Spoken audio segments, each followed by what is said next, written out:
ये है example number 1। Example number 1 से हम इसको समझते हैं। तो यहाँ पे देखो ये जो इक्वेशन है यहाँ पे ये डी के रूप में दी हुई है हमें, और यहाँ पे देखो 3 है, यहाँ पे ए के स्थान पे 3 है, बी के स्थान पे 2 है, तो यहाँ पे 3x + 2 और इसकी पावर 2 है। तो यहाँ पे देखो इसकी अवकलन की पावर भी 2 है, यहाँ पे इसकी पावर 1 है तो अवकलन की पावर भी 1 है, और यहाँ पे ये कांस्टेंट आ गया है फिर आगे। तो यहाँ पे हमने पहचान लिया कि लीजेंड्री रेखिक अवकल समीकरण वाला क्वेश्चन है, और इसको सोल्व करना है तो हमें इसके अंदर मानना पड़ेगा। सर्वप्रथम हम ये जो पूरा फंक्शन है इसको हम e⁻z मानेंगे। तो हम यहाँ पे मान लेंगे 3x + 2, इसको e⁻z मान लेंगे। तो दोनों तरफ हम log लेंगे तो z का मान हमें मिलेगा log 3x + 2। हमें z का मान ये मिल चुका है।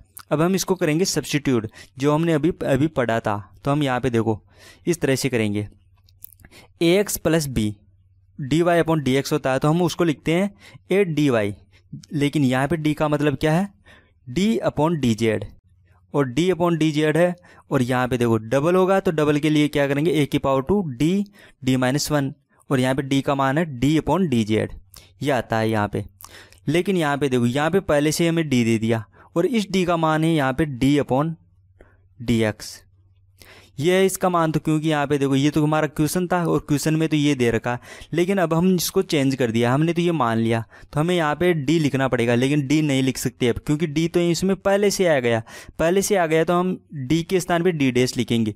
जहाँ d है d के बजाय d'। तो यहाँ पे देखो यहाँ पे d था तो यहाँ पे मैंने d' लिख दिया, यहाँ पे d है तो यहाँ पे भी मैंने d' लिख दिया। हम इसको चेंज कर लेंगे, क्योंकि एक ही वेरिएबल को हम 2 बार यूज में नहीं ले सकते, क्योंकि यहाँ पे क्वेश्चन में हमने d दे दिया, तो हम कुछ अलग मानेंगे। तो मैंने यहाँ पे d' मान लिया, और वही तरीका लगा दिया हमने। यहाँ पे a के स्थान पे यहाँ पे 3 था, यानी कि x के साथ में यहाँ पे 3 है, तो यहाँ पे 3 की पावर 2 आएगी, तो यहाँ पे 3 की पावर 2 हो गई। और उसके बाद यहाँ पे पावर 2 है तो हम इसको 2 बार लिखेंगे, तो d'-1। ये डैश क्यों लिखा है हमने, क्योंकि हमारे पास d पहले से आ गया, इसलिए हमने यहाँ पे डैश लिखा है। तो यहाँ पे देखो d' क्या होगा, d/dz, ये होता है इस तरह से। ये तो है इसका मेन सूत्र, ये जो अभी हमने पढ़ा था, ये तो है इसके मेन फॉर्मूले, और यहाँ पे हमने किया इसको यूज में लिया इन फॉर्मूलों को। तो यहाँ पे अब हम ये मान रख देंगे यहाँ पे। तो यहाँ पे देखो यहाँ पे ये पावर 2 वाला था, तो मैंने यहाँ पे ये मान रख दिया, ये पावर 2 वाला, और यहाँ पे है पावर 1 d है, यहाँ पे 3x + 2 इसकी पावर 1 है, तो यहाँ पे मैंने ये रख दिया। तो यहाँ पे इसको रखने के बाद हमें ये इक्वेशन मिल गई। और यहाँ पे देखो यहाँ पे क्या है, हमारे पास x है, तो x के स्थान पे यहाँ से मान रखेंगे। x का मान यहाँ पे क्या आएगा, ये 2 तो इस साइड में आ जाएगा, तो e⁻z - 2, और ये x के साथ में बटे, ये 3 गुणा में, तो ये बटे हुए में चल जाएगा, यानी कि ये इस तरह से होगा। मैं करके बता देता हूँ, 3x + 2 e⁻z है, तो हम यहाँ पे x का मान लिखेंगे e⁻z - 2 / 3। यहाँ से पक्षांतरण करके x का मान हमारे ये मिल चुका। तो यहाँ पे जहाँ पे भी x है वहाँ पे हम x का ये मान रखेंगे, क्योंकि अब हमें इसको z के रूप में बदलना है। e⁻z है यहाँ पे, तो हम इसको z में बदलेंगे, और यहाँ पे है 2। z में हमने क्यों बदला, क्योंकि यहाँ पे देखो जैसे हम प्रतिस्थापित करते हैं तो हमारे पास स्वतंत्र चर देखो यहाँ पे z बन जाएगा। तो हम इसको इस तरह से करेंगे। अब यहाँ पे देखो e⁻z में बदल दिया हमने, यहाँ पे भी e⁻z रख दिया, सॉरी यहाँ पे भी ये x का मान रख दिया, और यहाँ पे भी x का मान रख दिया। x का मान रखेंगे तो हमें ये मिलेगा, यहाँ पे e⁻z - 2 / 3, e⁻z - 2 / 3। अब हम इसको कैलकुलेट करके इस तरह से लिख सकते हैं। यहाँ पे इसको कैलकुलेट किया हमने पूरा, यहाँ पे d' को अंदर गुणा कर दिया, 3 की पावर 2 को ओपन कर दिया, और आगे इसको सोल्व कर दिया कैलकुलेट करके, तो हमें ये मिला d' की पावर 2 - 4। यहाँ पे इसको भी हम सोल्व करके लिखेंगे, तो इसको सोल्व करने के बाद हमें मिलेगा 1/3 e⁻2z - 1। अब ये देखो ये तो नॉर्मल क्वेश्चन हो गया, ये तो हमें सोल्व करना आता है, क्योंकि यहाँ पे देखो d के साथ में यहाँ पे कांस्टेंट वैल्यू है, तो हम इसको सोल्व कर सकते हैं। तो यहाँ पे हम फंक्शन ऑफ d लिखेंगे सबसे पहले। तो यहाँ पे फंक्शन ऑफ d लिखेंगे, तो यहाँ पे आएगा फंक्शन ऑफ d की पावर डैश, ये d' की पावर 2 - 4। यहाँ पे फंक्शन ऑफ d लिखते थे हम, तो यहाँ पे फंक्शन ऑफ d' लिखेंगे हम, क्योंकि फंक्शन ऑफ d तो तब आता जब यहाँ पे d होता है। यहाँ पे d' हमने मान रखा है, और यहाँ पे d' का मान क्या है, d/dz है। तो यहाँ पे इसको आगे सोल्व करेंगे हम, तो यहाँ पे हमें फंक्शन ऑफ d मिल चुका। अब हम इसकी प्राप्त करेंगे सहायक समीकरण। सहायक समीकरण होती है फंक्शन ऑफ m = 0। तो यहाँ पे देखो सहायक समीकरण होती है फंक्शन ऑफ m = 0। तो यहाँ पे जहाँ पे भी d' है वहाँ हम m रख देंगे और उसको 0 के बराबर करेंगे। तो यहाँ पे d' था तो वहाँ पे हमने m लिख दिया। तो यहाँ पे, और यहाँ पे देखो यहाँ पे 9 है, तो यहाँ पे साइक्स ये फंक्शन ऑफ डी में यहाँ पे 9 भी आएगा। तो यहाँ पे देखो 9 तो 9 के स्थान पे आ गया और डी के स्थान डी डैश के स्थान पे आ गया एम, तो एम की पावर 2 माइनस के 4 हो गए।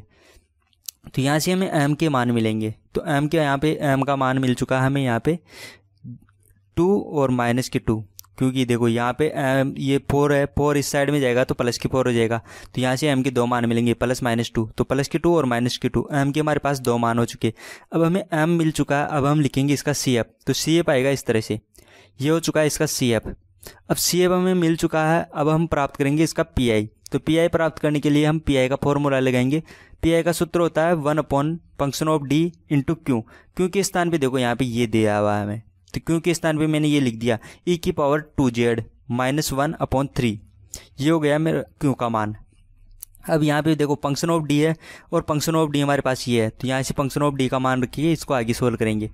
तो यहाँ पे मैंने फंक्शन ऑफ डी का मान रख दिया 1/9 डी डैश की पावर 2 माइनस 4। ये तो हो गया फंक्शन ऑफ डी का मान, और ये यहाँ पे जो भी था उसको मैंने यहाँ पे क्यू का मान ऐसे कैसे लिख दिया। अब हम इसको सोल्व करेंगे तो इसको 2 पार्ट में डिवाइड करेंगे। एक तो ये हो जाएगा ई की पावर 2z/3, एक हो जाएगा -1/3। तो हम इसको इस तरह से लिख सकते हैं, हम इसको इस तरह से लिख सकते हैं। पी आई लिख दिया हमने यहाँ पे इस तरह से। इसको हमने अलग अलग करके इसको सोल्व कर लिया। तो अलग अलग करके सोल्व करने के बाद हमें पी आई मिलेगा ये, क्योंकि हमने पी आई ज्ञात करना पहले से कई बार पी आई ज्ञात किया हमने, तो पी आई ज्ञात करना हमें अच्छे से आता है, इसलिए मैं इसको डायरेक्ट यहाँ पे लिख देता हूँ कि पी आई का मान हमें ये मिलेगा। अब यहाँ पे देखो हमें पी आई मिल चुका है और हमें सी एफ भी मिल चुका है, तो हम इसका हल लिखेंगे y = CF + PI। लेकिन यहाँ पे ध्यान रखने वाली बात है कि यहाँ पे देखो पी आई हमें जेड के पदों में लिखना है, क्योंकि यहाँ पे देखो यहाँ पे जो हमारे पास डी डैश है, डी डैश यहाँ पे है d/dz।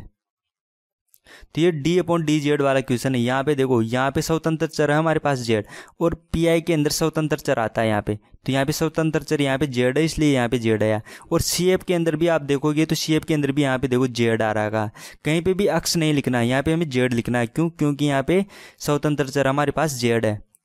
तो हमने आगे इसको सोल्व करना है। यहाँ पे हमें जेड के रूप में हमने ये लिख दिया सी एफ और पी आई, तो इसका हल लिखेंगे हम y = CF + PI। तो हमारा हल हो जाएगा इस तरह से।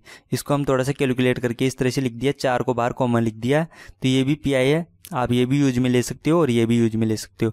यहाँ से 4 को कॉमन लिया है, इसलिए यहाँ पे 108 हो गया। तो यहाँ पे हमारे पास पी आई हो चुका है, तो पी आई और सी एफ दोनों मिल चुका है। तो अब हम इसको लिखेंगे y = CF + PI।